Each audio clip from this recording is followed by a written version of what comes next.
এখন বাজে রাত্রি ৮টা। আর আমি গ্রামের পাশে একটা জায়গায় যাব। তো শেষে তোমাদেরকেও দেখাবো যে কোথায় যাচ্ছি আমি। তো এখানে চুল আঁচড়ে নিলাম, জামাটাও পরে নিলাম, তারপরে ওড়না নিয়ে বেরিয়ে পড়লাম। এই যে দেখতে পাচ্ছ মনসা গান শুনতে যাচ্ছি।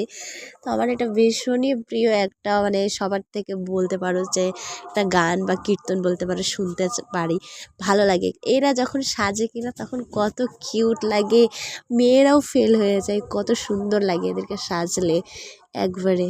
সত্যি বলতে আমাকে মনসা গান হেব্বি ভালো লাগে। যখনই শুনি যে কোথাও মনসা গান হবে, আগে থেকেই অনেক দিনের গুনতে শুরু হয়ে যায় যে কবে যাব, দূরে হলেও একটু যাই, অত দূরে তো হবে না। তো আমার খুবই ভালো লাগে, সব থেকে বেশি তো স্কুলের যে কমেডিটা হয় সেটা ভালো লাগে।